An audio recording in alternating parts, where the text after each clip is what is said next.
पहला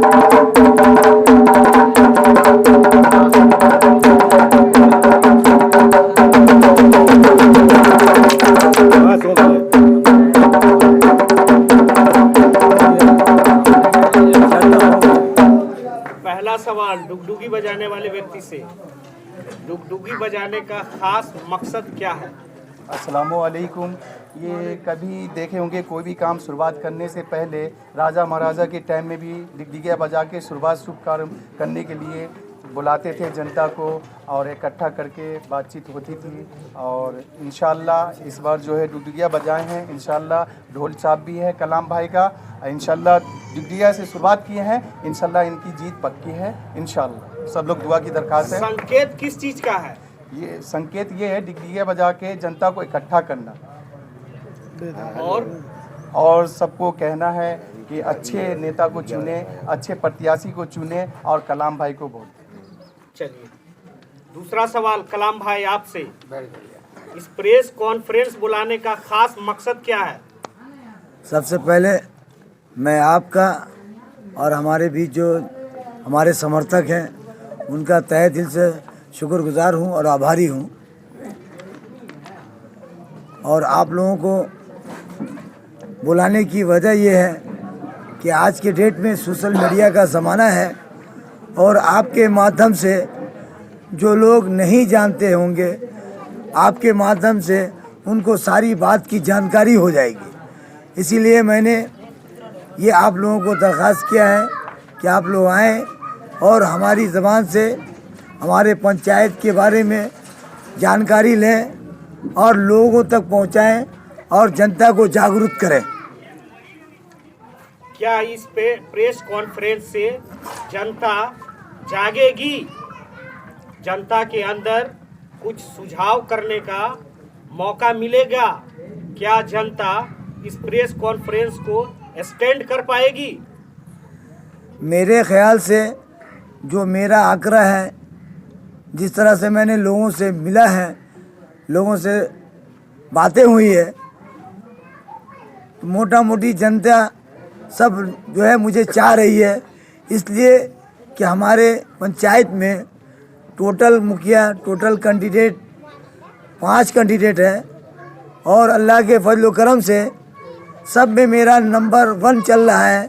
सारे लोग के ज़ुबान में है, 5 कैंडिडेट से बेहतर अबुल कलाम है।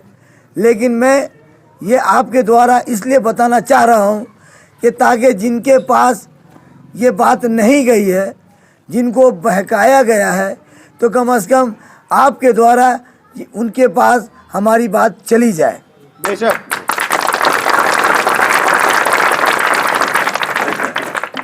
प्रेस कॉन्फ्रेंस का कुछ खास आपको बेनिफिट नजर आ रहा है? मुझे तो पहले ही अल्लाह के फजल करम से दुआ मिला हुआ है, आशीर्वाद मिला हुआ है। मुझे तो यकीन है कि मैं कामयाब हूँ, लेकिन कहीं ना कहीं कोई ना कोई प्रॉब्लम आ जाती है, कहीं ना कहीं कोई छोटा सा वसवसा आ जाता है। विरोधी कैंडिडेट किसी न किसी वजह से मेरी छवि को ख़राब करने की कोशिश करते हैं, जिसकी वजह से मुझे ये प्रेस कॉन्फ्रेंस में बोलना पड़ रहा है कि आपके माध्यम से वो मेरी बात को पूरी तरह सुन लें। बेशक।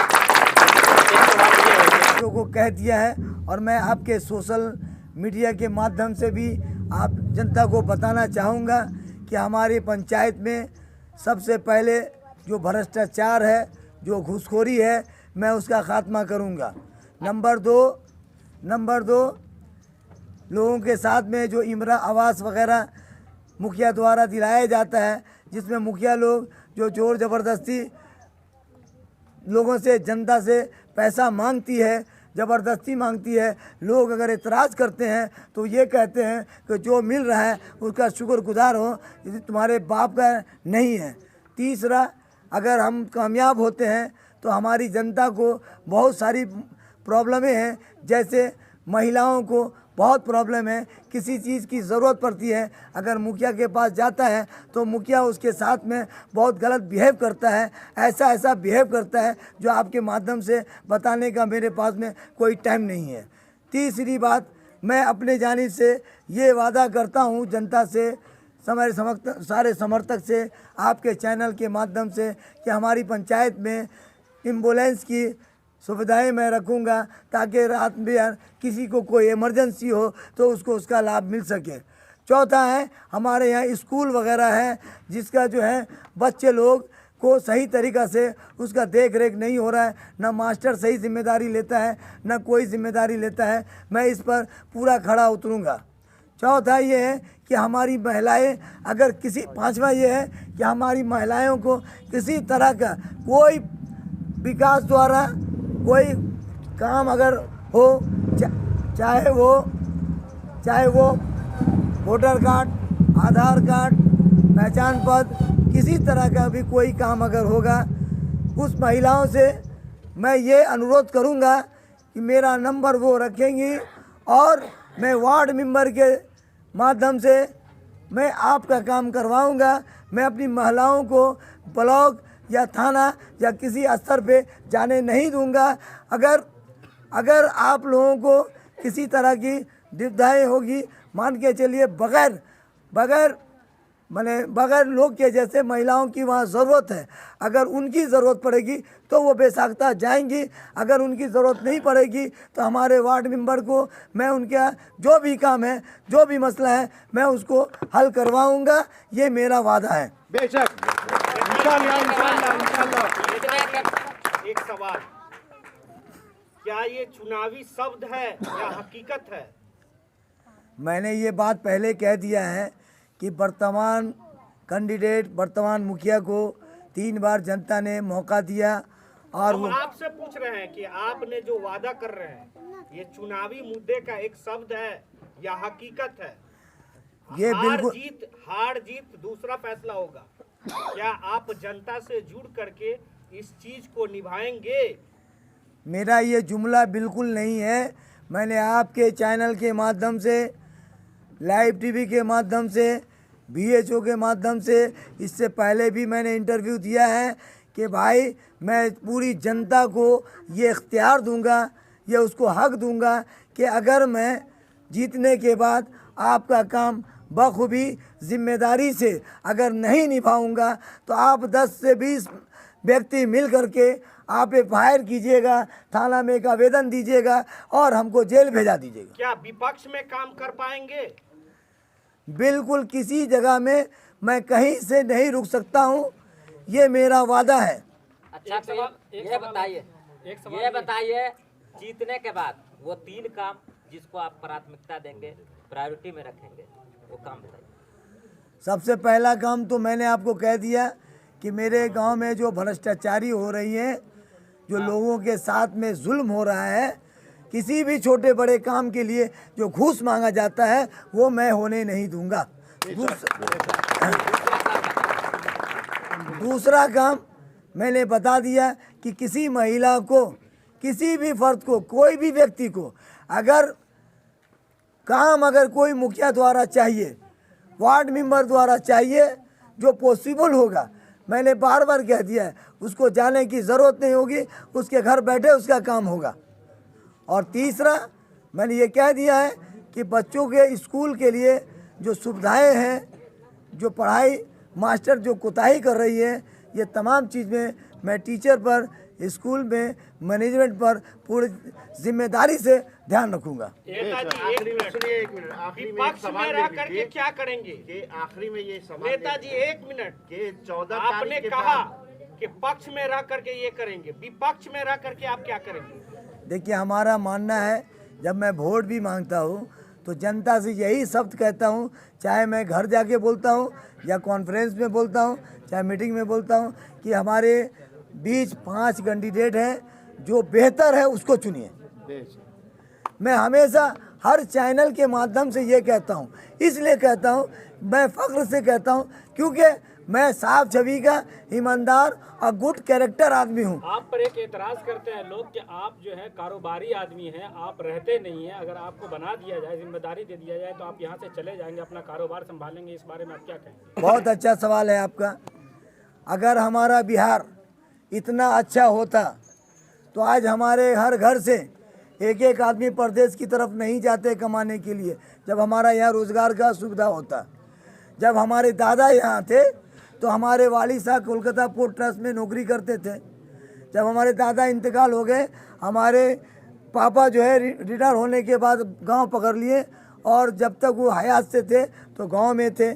जब वो गांव में थे तो हमारे पास भी रोज़गार की ज़रूरत थी। मैं कोलकाता गया, मैं भी वहाँ अपना फैक्ट्री लगाया, कारोबार लगाया। अल्लाह का दिया हुआ हमारे पास सारी चीज़ है। हमारा एक लड़का बीटेक इंजीनियर कंप्लीट है, दूसरा लड़का भी बी कॉमर्स है, तीसरी भी मैंने टोटल चीज़ से मैं कंप्लीट हूँ।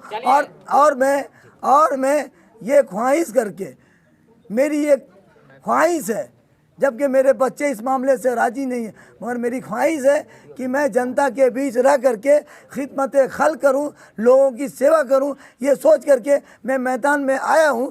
जब मैं जीत जाऊंगा तो मैं कोलकाता क्या चीज़ के लिए जाऊंगा, जबकि मुझे अल्लाह का दिया हुआ सारा चीज़ है। मुझे बैठ करके यहाँ खाने को अल्लाह ताला ने रोज़गार दिया है। मैं जानता हूँ यहाँ की सरकार ने मुखिया को मात्र 2500 रुपये सैलरी देती है। मुखिया को 2500 रुपये में क्या संसार कट सकता है। उसके बावजूद में मैं आप लोगों से वादा करता हूं चैनल के माध्यम से कि मैं किसी व्यक्ति से एक पैसे नहीं लूँगा, क्योंकि सोर्स ऑफ इनकम हमारे आमदनी का जरिया है, इसलिए हमें कोई दिक्कत नहीं है। मैं आपकी सेवा के लिए खड़ा हूँ, ये बात बखूबी जनता जानती है। जनता को क्या संदेश देंगे? जनता को ये संदेश देंगे, सबसे पहले कि हमारा वर्तमान कैंडिडेट या दूसरा कैंडिडेट भी बहुत तरह से धमकी दे रहा है, बहुत तरह की बात कर रहा है। तो आप लोग एक बात ध्यान में रख लीजिए, अगर मौत बरहक है, आना है तो आना है। इसलिए किसी के धमकी में, किसी के बहकावे में नहीं जाइएगा। मैं आपके चैनल के माध्यम से ये कहना चाहता हूँ प्रशासन से कि जितना ज़्यादा से ज़्यादा सिक्योरिटी दे, ताकि कोई भी आदमी भ्रष्टाचारी, कोई भी आदमी गुंडागर्दी करके वोट लेने की कोशिश न करे। और एक बात मेरी तरफ से लास्ट बात मेरे जनता के लिए है। सारे समाज के लोग हैं, सारे समाज के लोग हैं और सारे कैंडिडेट सब समाज के हैं। तो आप लोगों से मेरी मुअद्दबाना गुजारिश है, मेरी मुअद्दबाना अपील है कि आप लोग शांतिपूर्ण तरीके से मतदान करेंगे। इसलिए विरोधी आदमी, बार बार मैं बता रहा हूँ, विरोधी जो कमज़ोर है, अगर कोई बूढ़ा होता है तो देखिए वो लाठी पकड़ लेता है, क्योंकि उसको सहारा चाहिए। तो उसी तरह कोई विरोधी कैंडिडेट जिसका छवि खराब है, जिसको ये उम्मीद है कि मेरा वोट नहीं है, तो वो बहुत कोशिश कर रहा है कि किस तरह से आपस में ये जो लड़का है इसके इत्तेफाक को तोड़ूं, आपस में जो मोहब्बत है इसको, भाईचारे को ख़त्म करूं। आपस में जो हम लोग 50 साल 51 साल की उम्र में जो मैंने इत्तेफाक देखा है, जो मोहब्बत देखा है, उसको तोड़ने की कोशिश कर रहा है, क्योंकि वो अंदर से खोखला है। उसको उसकी हकीकत का अंदाज़ा मिल चुका है कि वो हार रहा है, इसके लिए वो बहुत कोशिश कर रहा है। इसलिए मैं आप जनता से हाथ जोड़ करके अनुरोध करूँगा कि किसी के बहकावे में, किसी के बरगलाने में, किसी तरह का अफरा तफरी में न जाएंगे।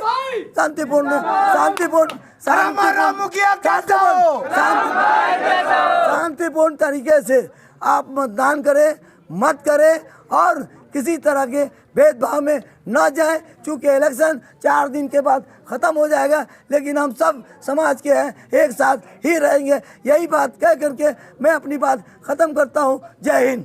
हमारा मुखिया कैसा हो?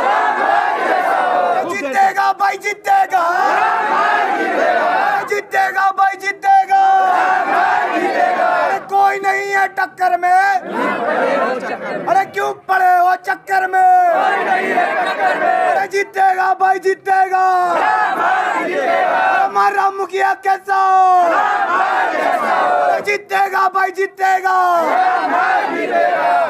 ढोलक छाप जिंदाबाद, जिंदाबाद, जिंदाबाद। ढोलक छाप जिंदाबाद, जिंदाबाद, जिंदाबाद। ढोलक छाप जिंदाबाद, जिंदाबाद, जिंदाबाद। इनकलाब जिंदाबाद, जिंदाबाद, जिंदाबाद। बला पंचायत की जनता जिंदाबाद, जिंदाबाद, जिंदाबाद। पंचायत की जनता